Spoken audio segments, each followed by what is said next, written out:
उत्तर पुणे जिल्ह्यातील शिरूर तालुक्यातील पिंपरखेड गावामध्ये आज 13 वर्षे चिमुकल्याचा बिबट्याच्या हल्ल्यामध्ये मृत्यू झाला आणि याचमुळे जे ग्रामस्थ आहेत ते संतोष झालेलं पाहायला मिळते। मी सध्या आलो आहोत शिरूर तालुक्यातील बेल्हे जेजुरी महामार्ग खरं तर ग्रामस्थांनी अडवलेलं पाहायला मिळते। या ठिकाणी रास्ता रोको पाहायला मिळते। या ठिकाणी वाहनांच्या लांबच लांब रांगा लागलेलं पाहायला मिळते, कारण की जुन्नर वनपरिक्षेत्र आहे त्या क्षेत्रामध्ये जवळजवळ 1200 ते 1300 बिबट्यांचा वावर या ठिकाणी आहे आणि रोजचे जे बिबट्यांचे हल्ले आहेत ते खरं तर होताना पाहायला मिळते आणि यामध्ये अनेक चिमुकले असेल, मानव असेल, त्याचप्रमाणे पाळीव प्राणी असतील यांच्यावरती मोठ्या प्रमाणामध्ये हल्ले होतात। त्यामुळे ग्रामस्थ सध्या आक्रमक झालेलं पाहायला मिळते। काही वेळापूर्वीच वन विभागाची जी वाहन आहे ते सुद्धा पेटवण्यात आलं होतं, त्यासोबत कार्यालय सध्या पेटवलं आहे।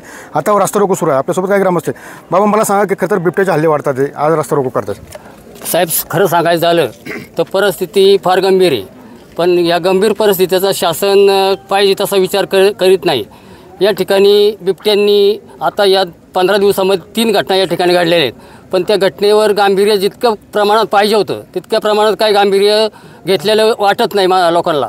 साहेब या ठिकाणी म्हणजे शासनाला विनंती आहे आमच्या सगळ्या ग्रामस्थांची, याच्यावर कुठल्याही परिस्थितीमध्ये तुम्हाला जर कंट्रोल होत नसेल तर हे संपूर्ण शासनानं लोकांना सांगावा का तुमच्या पद्धतीने तुम्ही याचा बंदोबस्त करा।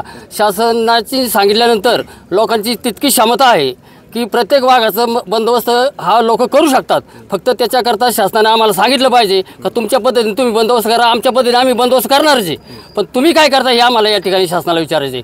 याकरता जे लोकप्रतिनिधी असतील त्यांना जितकं होईल तितकं त्यांनी जर नाही केलं तर याचा उद्रेक कधी होऊ शकतो हे सांगता येणार नाही।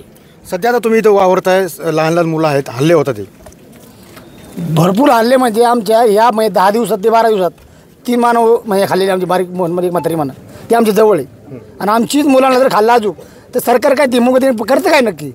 वनमंत्र्यापर्यंत लोक गेली तरी वनमंत्री येत नाही तर परिस्थिती काय वनमंत्र्याची का झोपूनसाठी येतं का? लोक मेल्यासाठी येतं का तुम्ही पाहायसाठी?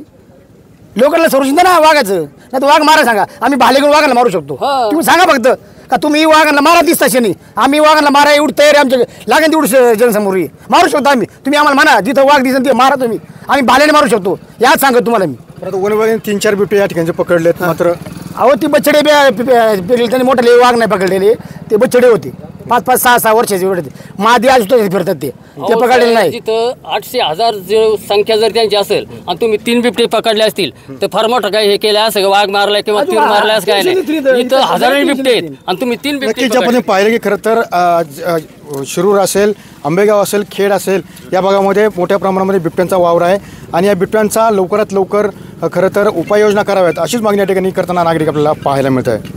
त्यामुळे अभिषेक समीर सुनले, TV9 मराठी, शिरूर, पुणे।